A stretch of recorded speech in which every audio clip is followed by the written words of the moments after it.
عرض کیا تھا کہ میں نے ان آیات پر آپ کے سامنے اس سے پہلے بھی پیغام سنایا ہے، لیکن آج ایک بالکل الگ پرسپیکٹو سے جرنی آف فیتھ کی نسبت سے میں آپ کے ساتھ ان آیات کو رکھنا چاہتا ہوں۔ ایمان کا ایک بہت بڑا سورما جس کو خدا نے ابتدائی بزرگوں میں شامل ہونے کا اعزاز بخشا، مقدس یعقوب، مرنے کو ہے۔ پچھلے اتوار بھی ہم نے اس کو بستر مرگ پر بیٹھے دیکھا تھا، اور اس وقت اس کے پاس یوسف تھا، افرایم تھا اور منسی تھا۔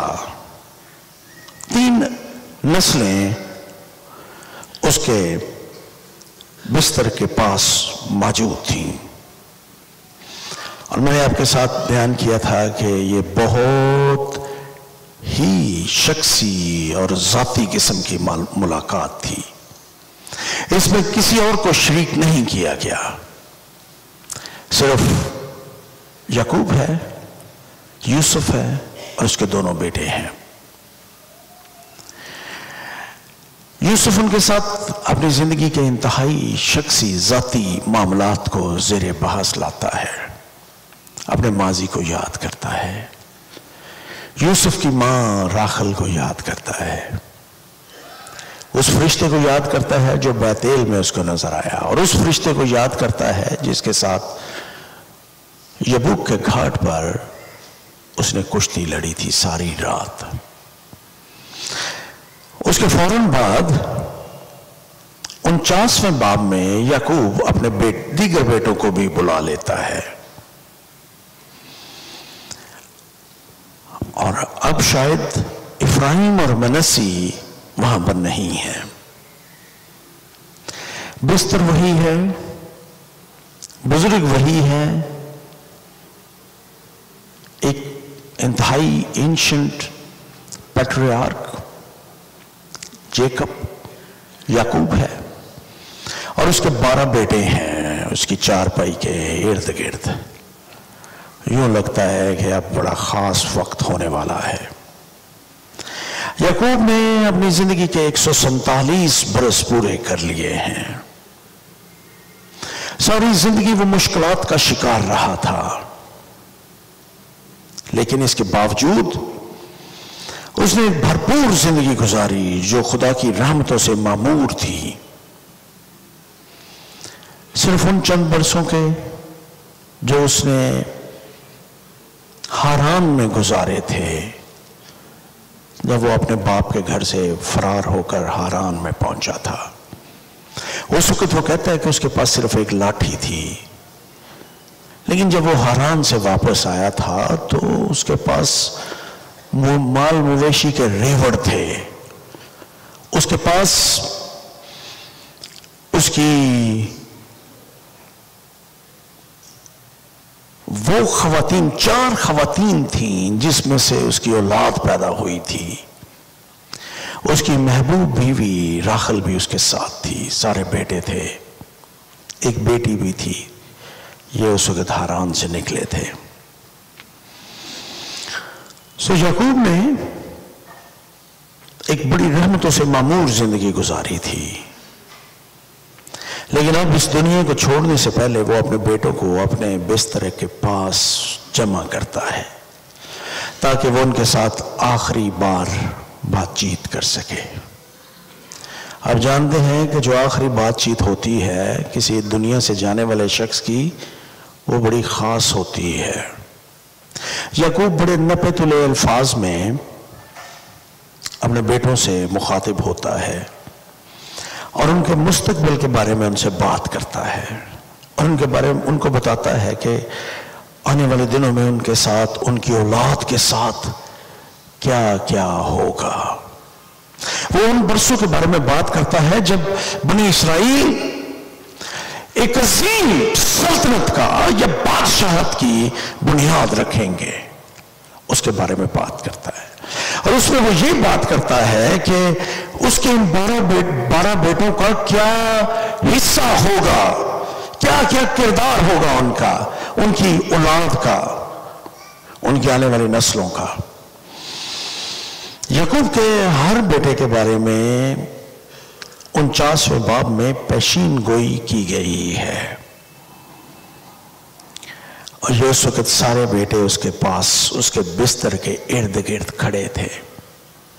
تصور میں دیکھیے، یعقوب کا بستر ہے، یعقوب اپنے بستر پہ بیٹھا ہے، اور اس کے 12 بیٹے ہیں، شاید 6 اس طرف کھڑے ہیں، 6 اس طرف ترتیب کے ساتھ کھڑے ہیں، اور اس کی باتوں کو سن رہے ہیں۔ یہ گویا ایک دربار تھا، اسی لیے میں نے جب پہلا پیغام اس پہ دیا تو میں نے اس کو نام دیا تھا یعقوب کی عدالت۔ یعقوب کو بستر مرگ پر نہیں بلکہ تخت پر بیٹھا تھا، اور وہ درباری تھے جو سائیڈوں پہ کھڑے تھے، یہ بیٹے، اور وہ ان کے ساتھ بات چیت کر رہا ہے۔ میں نے جب اس چیپٹر کو پڑھا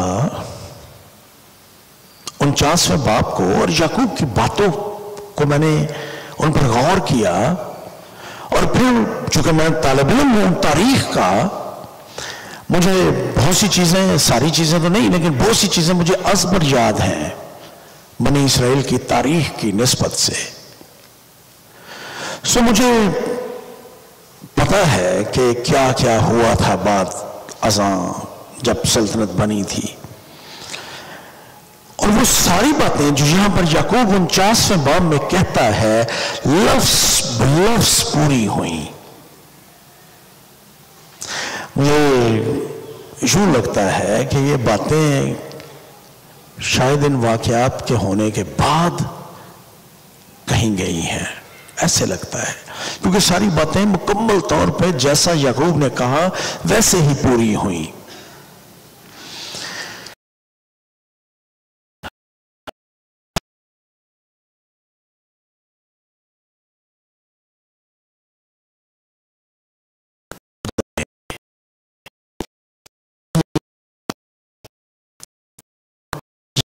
ہر بیٹے کے بارے میں جو بات یعقوب نے کی میں اس کو آپ کے سامنے بیان کروں، لیکن میں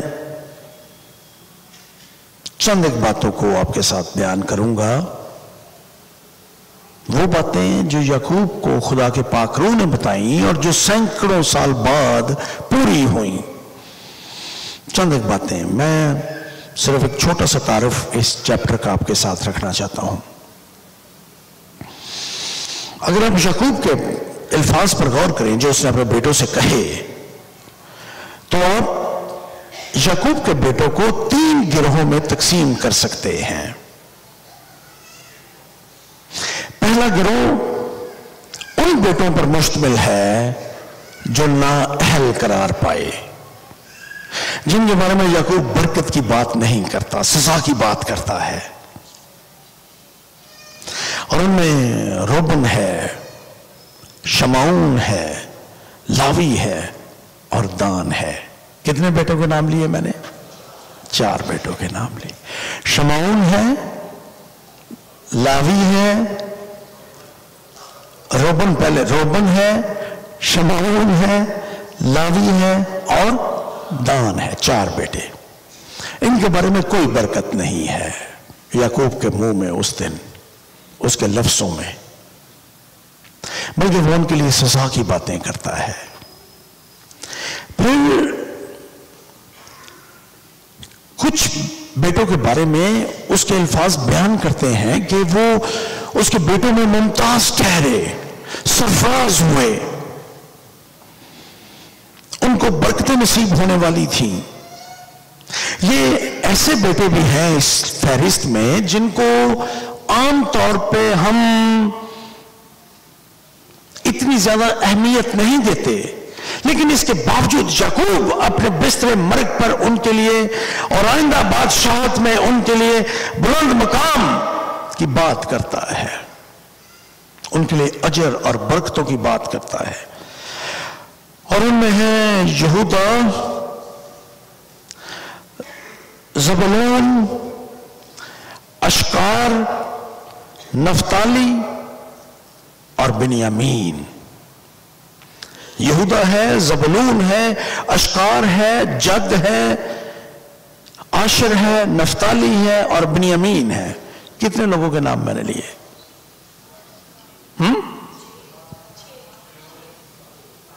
نہیں، یہودا ہے، زبلون ہے، اشکار ہے، جد ہے، آشر ہے، نفتالی ہے اور بنیامین ہے۔ کتنے ہو گئے؟ 5 اور 2 7۔ اور پہلے کتنے تھے جن کو سزا ملی؟ 7 اور 4 11۔ کتنے ہو گئے؟ 11۔ ایک بیٹا بھی باقی ہے اور وہ تیسرے گروہ میں آتا ہے۔ اس کے بارے میں وہ سب سے منفرد بیٹا ہے۔ اس کو 2 حصے ملے، اگرچہ 11ویں نمبر پر تھا لیکن وہ پہلے نمبر پر آ گیا، پلوٹا بیٹا ٹھہرا، اور وہ سب سے منفرد اور ممتاز اور سرفراز ٹھہرا۔ اس کے لیے خصوصی لفظ بولے گئے، اس کو خاص برکتیں دی گئیں، اس کو اپنے باپ کی میراث میں دگنا حصہ دیا گیا، اور وہ بیٹا ہے یوسف۔ اس کے 2 بیٹوں کو حصہ ملا، افرایم کو اور منسی کو۔ 3 گروہ ہیں بیٹوں کے 49ویں باب کے مطابق۔ آپ اگر ان ناموں کو لکھ لیں جو میں نے لیے ہیں، 4 جن کو سزا کے لفظ ان کے لیے کہے گئے، روبن، شمعون، لاوی اور دان۔ پھر وہ جن کو برکت ملی ان میں یہودا، زبلون، اشکار، جد، آشر، نفتالی اور بنیامین ہے۔ اور پھر یوسف تیسرا گروہ ہے، یوسف جو خاص سرفراز ہوا۔ آپ گھر جا کر اس چیپٹر کو پڑھیے اور جو ترتیب جن 3 گروہوں میں نے ان کو تقسیم کیا ہے، آپ خود اینالائز کریے کہ کیا یہ ترتیب درست ہے، کیا ایسا ہی ہوا تھا ان کے ساتھ۔ آپ خود غور کریں گے کہ ہاں بالکل ایسا ہی ہوا تھا۔ یوسف آج اپنے بیٹوں کے ساتھ بات کر رہا ہے، اور میں یہ 3 گروہوں میں سے چند ایک بیٹوں کو چنوں گا اور آپ کے ساتھ 3 باتیں پیش کروں گا۔ پہلی بات، جن کو سزا ملی ان میں سے ایک کو چنوں گا اور آپ کو یہ بتاؤں گا ایمان کے سفر میں گناہ کے ساتھ کیسے نپٹا جاتا ہے۔ گناہ ہم سے ہر ایک کی زندگی میں ہے۔ We all are sinners۔ سب نے گناہ کیا اور خدا کے جلال سے محروم ہو گئے۔ یسوع نے کہا کوئی بھی نیک نہیں ہے، ایک بھی نہیں۔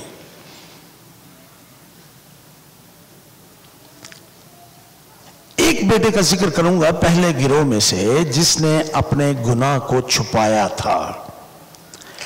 گناہ کے ساتھ کیسے نپٹا جائے؟ اس گناہ کے ساتھ کچھ لوگ یہ کرتے ہیں کہ وہ اپنے گناہ کو چھپاتے ہیں،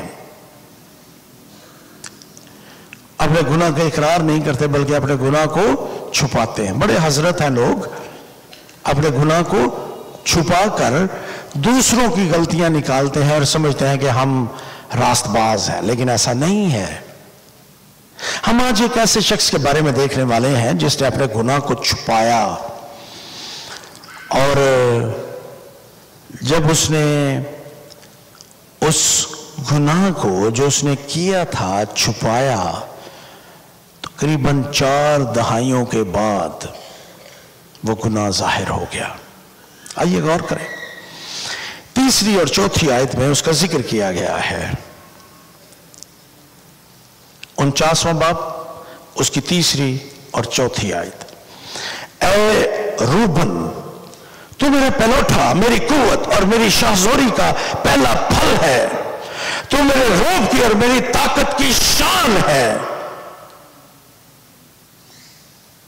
لیکن چوتھی آیت میں کیا لکھا ہے؟ تو پانی کی طرح بے ثبات ہے، اس لیے تجھے فضیلت نہیں ملے گی، تجھے سرفرازی نہیں ملے گی، تجھے برکت نہیں ملے گی۔ وجہ کیا ہے؟ آگے لکھا ہے کیونکہ تو اپنے باپ کے بستر پر چڑھا، تو نے اسے نجس کیا، روبن میرے بچھونے پر چڑھ گیا۔ یہ گناہ ہے اس کا، اور کئی برسوں تک اس نے اپنے گناہ کو چھپایا۔ میں چونکہ بائبل کا طالب علم ہوں، اور جب میں بائبل کو پڑھتا ہوں تو ایک فرق انداز سے پڑھتا ہوں، عام قاری کی طرح، عام شخص کی طرح میں بائبل کو نہیں پڑھتا۔ میرا اندازہ یہ ہے کہ یعقوب اس دن جب اپنے بستر مرگ پر بیٹھا تھا، اس دن تک یعقوب روبن کا انتظار کرتا رہا تھا، اور وہ سوچتا تھا کہ روبن ایک دن آئے گا اور اس کے ساتھ بات کرے گا۔ اور جب روبن کھڑا تھا وہاں پر بستر مرگ کے پاس، تو روبن کو یہ توقع تھی کہ آج خدا یعقوب اس کو برکت دے گا۔ وہ اپنے پیدائشی حق یعنی پلوٹا ہونے کے حق کو سننے کا متمنی تھا۔ وہ سوچ رہا تھا کہ آج یعقوب روبن تجھ کو آج خاندان کا سربراہ تسلیم کر لے گا۔ لیکن جب یعقوب بولنا شروع کرتا ہے تو یعقوب روبن کی پیدائش کی جگہ یعنی پلوٹے ہونے کو تسلیم کرتا ہے، کہتا ہے کہ تو میرا پلوٹا ہے، تو میری قوت ہے، تو میری شاہزوری کا پہلا پھل ہے۔ وہ اس کی ممکنہ قابلیت کو بھی بتاتا ہے، اور یہ بھی کہ اس سے اس کو بہت سی بڑی بڑی امیدیں وابستہ تھیں۔ لیکن جب یعقوب نے اپنی تقریر کو جاری رکھا، جب اس نے اپنے بیٹے روبن کی تعریف کی، تو میرا پلوٹا، میری قوت، میری شاہزوری کا پہلا پھل، میرے روب کی اور میری طاقت کی شان ہے، روبن کا خون بڑھتا جا رہا ہے۔ لیکن جو ہی چوتھی آیت کا آغاز ہوتا ہے، روبن کی دنیا ڈھیر ہو جاتی ہے، اس کے خواب چکنا چور ہو جاتے ہیں، اس کی تمام امیدوں پر پانی پھر جاتا ہے، اس کے منصوبے اور خواب پانی کی طرح بہہ جاتے ہیں۔ یعقوب نے اپنے بیٹے سے کہا، روبن، جس طرح سے پانی غیر مستحکم ہوتا ہے، کسی جگہ پہ ٹھہرتا نہیں، تو بھی ویسے ہی ہے۔ پانی کو جو ہی جگہ ملے گی وہ نکل جائے گا۔ غیر مستحکم ہے، یہاں پر جو لفظ لکھا ہے بیسیکلی بے ثبات، عبرانی زبان میں اس کا مطلب ہے ابلنا، ابلتے ہوئے برتن کی طرح۔ جب پانی ابلتا ہے تو وہ اس برتن تک محدود نہیں رہتا بلکہ اس میں سے نکل جاتا ہے، تو بے ثبات ہے۔ روبن پانی کی طرح ہے، جب اسے بہایا جائے گا تو وہ ہمیشہ پانی کس طرف کو جاتا ہے؟ اوپر کی طرف، سرفرازی کی طرف نہیں، نیچے کی طرف، نشیب کی طرف۔ روبن تو ہمیشہ نشیب کی طرف جاتا ہے۔ روبن تو نے ہمیشہ ان چیزوں کا انتخاب کیا جو غلط ہیں، جو نشیب میں ہیں، جو منفی باتیں ہیں، تو نے ان کا انتخاب کیا ہے۔ روبن جب اس کو وہ کہہ رہا ہے کہ تو پانی کی طرح ہے، تو اس کو یہ کہہ رہا ہے تو ہمیشہ نیچے کی طرف جاتا ہے، تو نے کبھی اونچا جانے کی فکر نہیں کی، تو نے نیچے جانے کی فکر کی ہے۔ اور تو بے ثبات ہے، کیونکہ جہاں پہ سردی ہوتی ہے تو جم جاتا ہے، اور جہاں پہ گرمی ہوتی ہے وہاں پہ تو ابلنا شروع کر دیتا ہے۔ بے یقینی ہے تیرے اندر، غیر یقینی ہے، تو بدلتا رہتا ہے، تو کمزوری کی طرف جاتا ہے، اس لیے تجھے کبھی عروج حاصل نہیں ہوگا، تیری نسل کبھی بھی بادشاہی میں بڑے مقام تک نہیں پہنچ سکے گی۔ آئیے بنی اسرائیل کی تاریخ میں، خاص طور پر ان کی بادشاہت میں، ہم روبن کی نسل کا جائزہ لیں آنے والے سالوں میں جب بادشاہت قائم ہوئی۔ اب بائبل کو، اگر آپ بائبل کے سچے طالب علم ہیں تو ذرا روبن کے بارے میں بائبل میں پڑھیے گا۔ روبن کے بارے میں بعد ازاں بنی اسرائیل کی شاہی تاریخ میں، ان کی بادشاہت میں روبن کا ذکر آپ کو بہت کم ملے گا۔ روبن کے قبیلے سے نہ کوئی قاضی بنا، نہ کوئی فوجی حکمران بنا، نہ کوئی بادشاہ اور کوئی اعلیٰ پائے کا شخص ہمیں روبن کے خاندان میں سے نظر آتا ہے۔ سلاطین کی کتب، تواریخ کی کتب بنی اسرائیل کی تاریخ کا بیان کرتے ہیں، لیکن آپ کو روبن کے بارے میں کوئی ذکر نہیں ملتا۔ کتنے قاضی ہوئے لیکن روبن کے خاندان سے ایک بھی نہیں تھا۔ کتنے بڑے بڑے جرنیل ہوئے، روبن کے خاندان میں سے ایک بھی نہیں تھا۔ کتنے بادشاہوں نے حکومت کی شمالی سلطنت پر، جنوبی سلطنت پر، روبن کے خاندان میں سے ایک بھی نہیں تھا۔ پڑھ کر دیکھیں، بنی اسرائیل کی تاریخ اٹھا کر دیکھیں، آپ کو ایک بھی نہیں ملے گا۔ بلکہ اگر آپ قضات کی کتاب، اس کا 5واں باب اور اس کی 15ویں اور 16ویں آیت پڑھیں تو روبن ہمیشہ، ہمیں جب کبھی تنازع پیدا ہوا بنی اسرائیل میں، روبن ہمیشہ، روبن کا خاندان، اس کی نسل ہمیشہ غلط سمت میں کھڑی ہوئی، خدا کی سمت میں کھڑے نہیں ہوئے روبن کے خاندان کے لوگ۔ آپ نے گنتی کی کتاب اس کے 16ویں باب میں آپ نے بنی کورہ کا ذکر پڑھا ہوگا، جو موسیٰ کے خلاف کھڑے ہو گئے تھے، اور پھر خدا نے زمین کو پھاڑ دیا تھا اور بنی کورہ زمین کے اندر دھس گئے تھے۔ یہ روبن کے قبیلے کے لوگ تھے۔ کبھی بائبل کو اس طرح سے بھی پڑھیے، یہ روبن کے قبیلے کے لوگ تھے۔ گویا ہم یہ بیان پڑھتے ہیں کہ روبن کا قبیلہ کبھی بھی سلطنت میں سرفرازی حاصل نہ کر سکا۔ روبن کو اتنی سخت نبوت یا اتنی سخت سزا کیوں دی گئی یعقوب کی طرف سے؟ یعقوب ایک ایسے گناہ کو سامنے لاتا ہے جو قریباً 40 برس سے، 4 دہائیوں سے چھپا ہوا تھا۔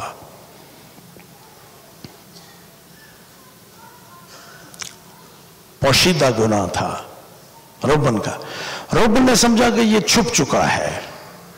روبن اپنے باپ کی بیوی بلہا کے ساتھ گناہ کرتا ہے۔ بلہا خوبصورت تھی، جوان تھی۔ روبن بھی اپنے لڑک پن سے گزر کر جوانی کی حدود میں داخل ہوا تھا۔ سو اس نے ایک ایسا گناہ کیا جو نامحرم گناہ ہے، کر لیا اس نے۔ وہ گناہ کیا اس نے، اور آج 40 برس کے بعد یعقوب اس کا ذکر کر رہا ہے۔ روبن کو یہ تھا کہ یعقوب کو پتہ نہیں ہے، لیکن اگر آپ پیدائش کی کتاب اس کا 35واں باب اور اس کی 22ویں آیت کو دیکھیں، آئیے دیکھتے ہیں اس حوالے کو دیکھتے ہیں۔ 35واں باب اور اس کی 22ویں آیت۔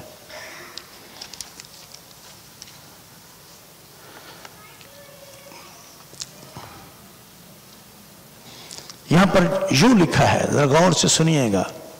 اور اسرائیل کے اس ملک میں رہتے ہوئے یوں ہوا کہ روبن نے جا کر اپنے باپ کی حرم بلہا سے مباشرت کی، اور آگے کیا لکھا ہے؟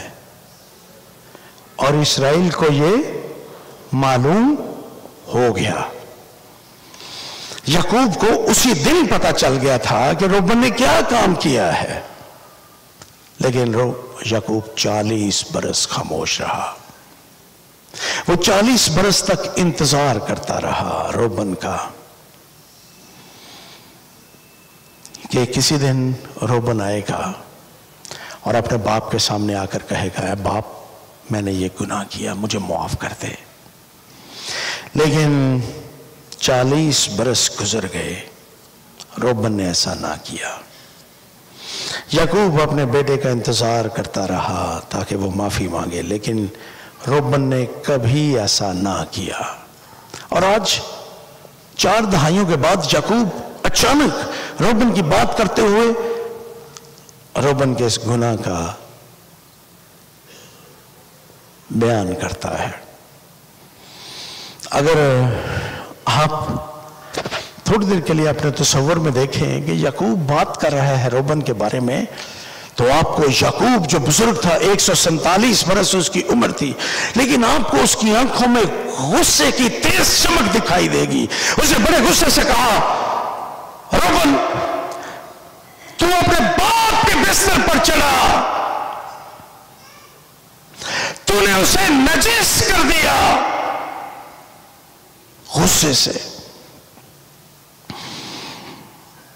روبن نے جو گناہ کیا تھا اور اس کا اقرار نہ کیا تھا اور اس کو چھپایا تھا، اس کی بہت بڑی قیمت اسے ادا کرنا پڑی۔ اور قیمت یہ ہے کہ اس کو اپنے پلوٹے ہونے کا حق کھونا پڑا اور اس کی نسلوں کو نقصان پہنچا۔ اس نے اپنے باپ کی عزت اور برکت کھو دی، اور یہ گناہ کو چھپانے کی ایک بہت بڑی قیمت ہے۔ ہمارے لیے بھی اس میں ایک بہت بڑا سبق موجود ہے۔ ہم کئی مرتبہ روبن کی طرح اپنے گناہوں کو چھپانے کی کوشش کرتے ہیں۔ ہم ایسے برتاؤ کرتے ہیں جیسے سب کچھ ٹھیک ہے، ہم نے کبھی کچھ غلط کیا ہی نہیں،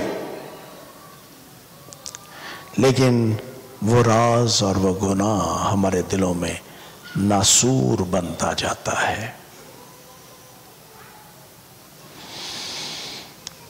روبن کی طرح اسرائیل کو آپ نے پڑھا یہاں پر 35ویں باب کی 22ویں آیت میں کہ جس دن روبن نے گناہ کیا تھا اس کے باپ کو اسی وقت معلوم ہو گیا تھا۔ ہمارا آسمانی باپ بھی جو ہی ہم گناہ کرتے ہیں اسے پتا ہوتا ہے۔ اب دیکھیں عبرانیوں کے نام خط 4 باب اس کی 13ویں آیت، امثال کی کتاب 15واں باب 3 آیت، یرمیہ 2 باب 22 23 آیت۔ خدا جو ہی ہم گناہ کرتے ہیں خدا کو پتا ہوتا ہے، ہمارے باپ کو اسی وقت پتا چل جاتا ہے کہ ہم نے گناہ کیا ہے، اور وہ ہمارا انتظار کرتا ہے کہ ہم اس کے پاس آئیں، اپنے گناہ کا اعتراف کریں۔ اور اگر ہم ایسا نہیں کرتے تو روبن کی طرح ہم بھی روحانی طور پر کبھی ترقی نہیں کر سکتے۔ خدا کے پاس ہمارے گناہوں سے نپٹنے کے لیے یہ منصوبہ ہے کہ اگر ہماری زندگی میں کوئی گناہ ہے تو ہم اس کا اعتراف کریں۔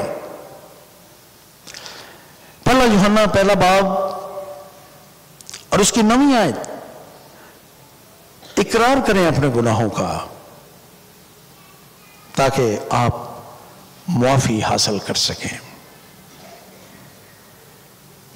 امثال کی کتاب اس کے 28ویں باب اور اس کی 13ویں آیت میں لکھا ہے، جو اپنے گناہوں کو چھپاتا ہے کامیاب نہ ہوگا۔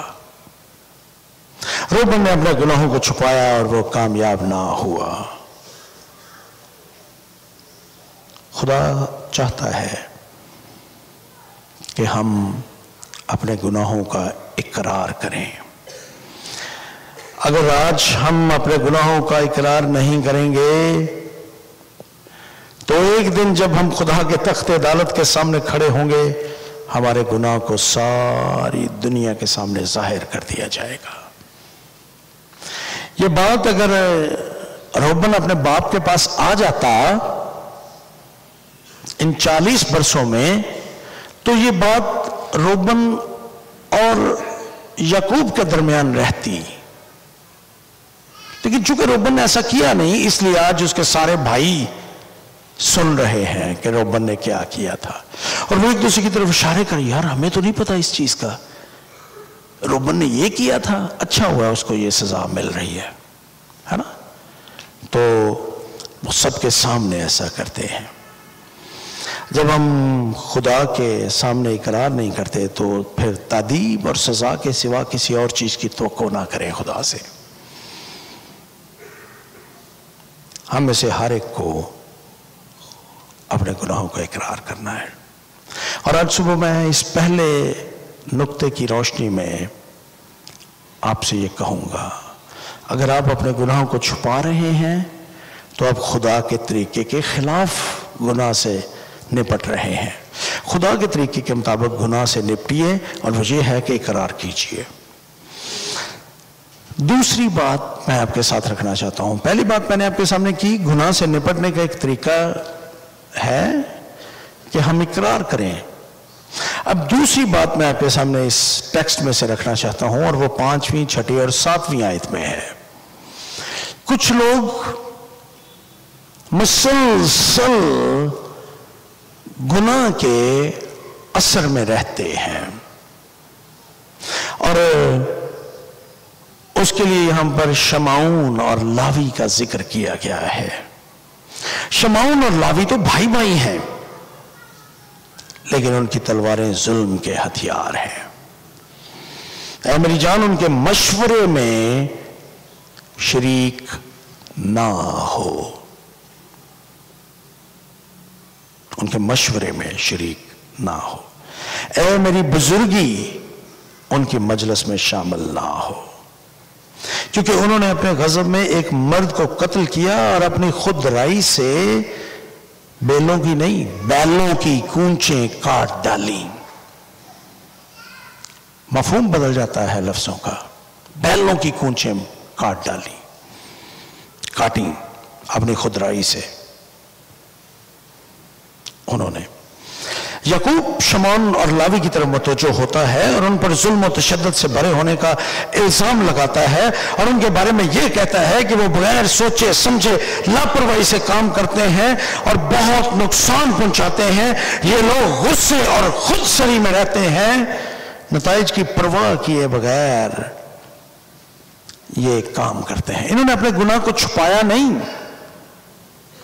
بلکہ یہ تو سرے عام گناہ کرتے ہیں۔ اب یہ دوسری قسم کے لوگ ہیں، یہ سرے عام کر رہے ہیں سب کچھ، انہوں نے کھلے عام قتل کیے ہیں۔ پیدائش کی کتاب اس کا 34واں باب اس واقعے کے بارے میں بتاتا ہے جو شمعون لاوی نے کیا تھا۔ ان کی بہن دینا، سکم نامی ایک شخص نے اس کی عصمت دری کی، اور اس ظلم کے بعد، اس عصمت دری کے بعد، وہ دینا سے شادی کرنے کی آرزو کرتا ہے سکم، لیکن جب وہ آتے ہیں ان کے پاس سکم کا بادشاہ، تو وہ مان جاتے ہیں شمعون لاوی، لیکن ختنے کی، پورے گاؤں کے لوگوں کے ختنے کی شرط رکھ دی جاتی ہے۔ اور جب ختنہ کیا جاتا ہے، جب لوگ 3 دن کے بعد، جب لوگ اپنی تکلیف کی انتہا پر تھے، یہ ان کے گاؤں پہ، ان کے قصبے پر حملہ کر دیتے ہیں، ہر مرد کو قتل کر دیتے ہیں اور سارے مال مویشی کو اپنے لیے لے لیتے ہیں۔ اگر آپ 34ویں باب کی 25ویں سے 29ویں آیت پڑھیں گے تو یعقوب اسی وقت اپنے بیٹوں کو ان کے اس گناہ پر ڈانٹتا ہے، لیکن انہوں نے توبہ نہیں کی،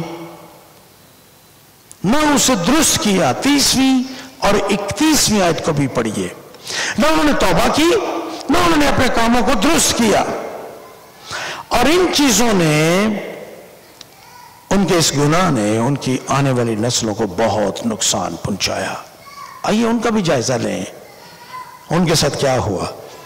گنتی کی کتاب اس کا 26واں باب اور اس کی 14ویں آیت، جہاں پہ مردم شماری کا ذکر کیا گیا ہے، وہاں پر گنتی کی کتاب اس کا 26واں باب اور اس کی 14ویں آیت یہ بیان کرتی ہے کہ آنے والے سالوں میں شمعون اسرائیل کا سب سے چھوٹا قبیلہ بن گیا۔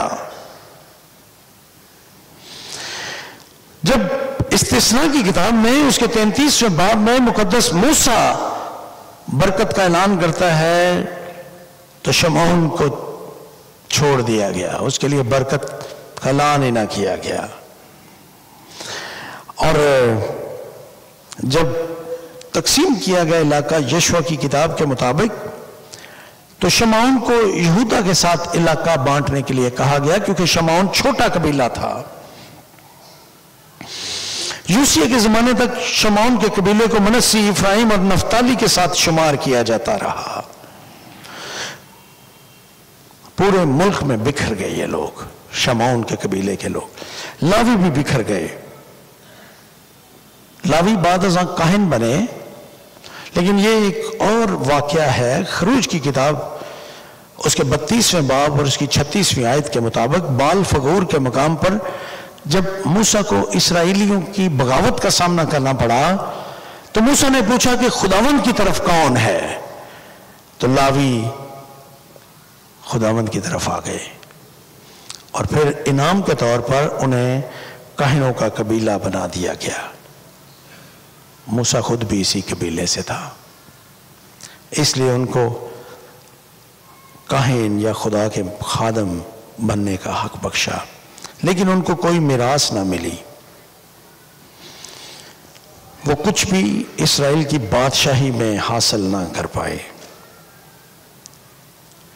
آج بھی ہمارے ارد گرد بہت سے ایسے لوگ ہیں جو گناہ کی لذتوں کے حصول میں، اپنی بے لگام خواہشات میں، بے قابو ڈیزائرز میں، محض خود غرضی میں گناہ کی زیر اثر رہتے ہیں۔ جب ایسا ہوتا ہے تو یہ لوگ مسیح کے کام قد تک نہیں پہنچ پاتے، جیسا کلام میں لکھا ہے۔ وہ جدوجہد تو کرتے رہتے ہیں، لیکن وہ اس برکت کو کامل صورت میں جو خدا نے ان کو دی ہے، دینا چاہتا ہے، اس کو حاصل نہیں کر سکتے۔ خدا یہ چاہتا ہے کہ لوگ اپنی خواہش اور گناہ سے منہ موڑ کر خداوند یسوع مسیح کی خدمت کے لیے آئیں۔ شمعون اور لاوی کے گناہوں کا ان کو بہت مہنگے پڑے۔ ان کے بچوں، ان کی آنے والی نسلوں کو روبن، شمعون اور لاوی اور ان تمام بچوں لوگوں کے گناہوں کی سزا ان کے بچوں کو، ان کے خاندانوں کو اٹھانا پڑی۔ ہماری زندگیوں میں بھی ایسا ہی ہوتا ہے۔ ہمارے گناہ صرف ہم پر اثر نہیں چھوڑتے، یہ بڑا سنجیدہ بات ہے۔ ہمارے گناہ صرف ہم پر اثر نہیں چھوڑتے بلکہ ہماری آنے والی نسلوں پر بھی اثر چھوڑتے ہیں۔ سو غور سے، سنجیدگی سے اس بات کو لیجئے۔ اپنے لیے نہیں تو اپنے بچوں کے لیے ہی آپ سوچئے۔ گناہ کی بڑی بھاری قیمت چکانا پڑتی ہے، اور اکثر یہ قیمت وہ شخص شاید نہ چکائے، لیکن اس کی آنے والی نسلیں گناہ کی وہ قیمت چکاتی ہیں۔ بائبل میں اس کے بارے میں بڑی صفائی سے لکھا ہے۔ خروج کی کتاب 34واں باب 7ویں آیت، گنتی 14:18، استثناء 5:9۔ گناہ کے نتائج بچوں کو، آنے والی نسلوں کو بھی برداشت کرنے پڑتے ہیں۔ درخت سے گرنے والا پھل زیادہ دور جا کے نہیں گرتا، بلکہ درخت کے پاس گرتا ہے۔ آپ کے بچوں کو نقصان ہوتا ہے آپ کے گناہ کا۔ کر لیں غلطیاں، کر لیں گناہ، کر لیں غلط فیصلے، شاید آپ کو تو احساس نہ ہو، لیکن آپ کی آنے والی نسلیں اس گناہ کے نتیجے کو بھگتیں گی۔ آج صبح میں آپ کے ساتھ اس بات کو رکھنا چاہتا ہوں کہ اپنے خاندانوں میں دینداری کا ایسا معیار قائم کریں جو نسلوں تک قائم رہے، تاکہ آپ کے بچے اس دکھ کو برداشت نہ کریں جو آپ کے گناہوں کی وجہ سے ان کی زندگیوں میں آئے۔ اپنے بچوں کی خاطر، اپنی آنے والی نسلوں کی خاطر اپنی غلطیوں کو چھوڑیے، اپنے گناہوں سے توبہ کیجیے، تاکہ آپ کی آنے والی نسلوں کو وہ قیمت نہ چکانی پڑے۔ شمعون، لاوی، روبن، ان سب کے خاندانوں نے، ان کی نسلوں نے دکھ برداشت کیے۔ تیسرا ایک اور شخص ہے جس کو میں آج صبح آپ کے ساتھ بیان کرنا چاہتا ہوں، اور یہ گناہ سے نپٹنے کا میرا تیسرا طریقہ ہے جو میں نے اس ٹیکسٹ میں سے نکالا ہے، اور یہ تیسرا شخص ہے جس کو میں آپ کے ساتھ بیان کرنا چاہتا ہوں۔ اس کا ذکر آپ کو 8ویں سے 12ویں آیت میں نظر آئے گا۔ اے یہودا،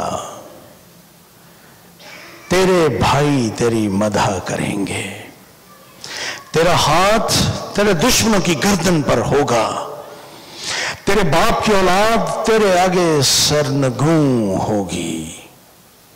یہودا شیر ببر کا بچہ ہے۔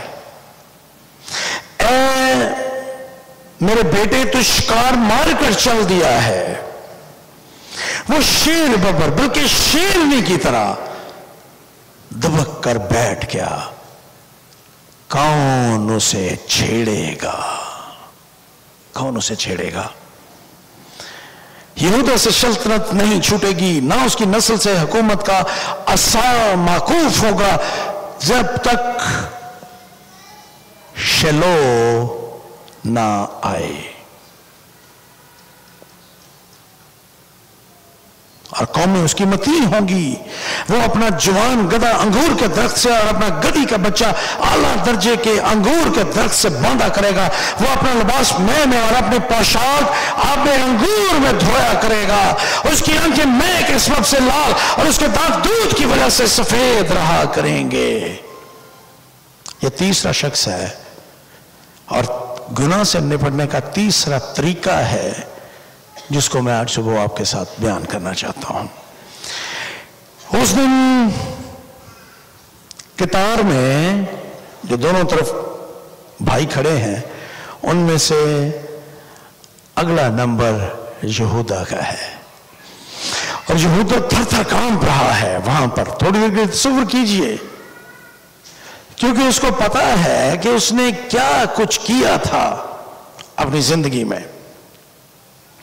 پیدائش کی کتاب 37واں باب اور 26ویں آیت بیان کرتی ہے کہ یہودا وہ شخص تھا جس نے اپنے بھائیوں کو یوسف کو قتل کرنے سے باز رکھا، لیکن اسے غلام کے طور پر بیچنے کے بارے میں رائے دی۔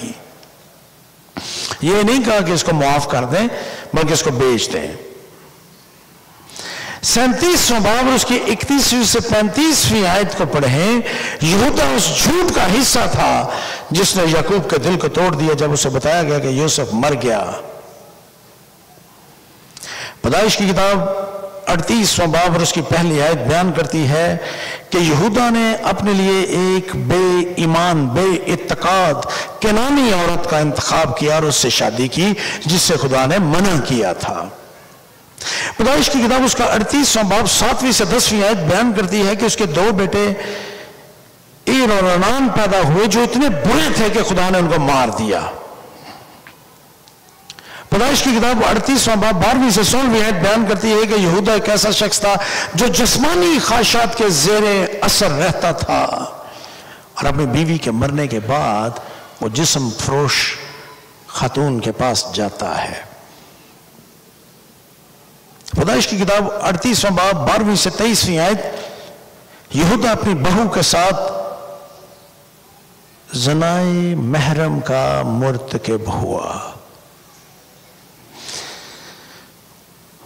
وہ اپنے کاموں کا ذمہ دار تھا۔ پیدائش کی کتاب 38واں باب 24ویں سے 30ویں آیت، وہ اپنی بہو کے بارے میں یہ فیصلہ کرتا ہے کہ اسے جلا دیا جائے، اسے سنسار کر دیا جائے، لیکن وہ اس کو بے نقاب کرتی ہے، اور پھر اس کے جڑواں بچے پیدا ہوتے ہیں اپنی بہو سے، جن میں سے ایک خداوند یسوع مسیح کے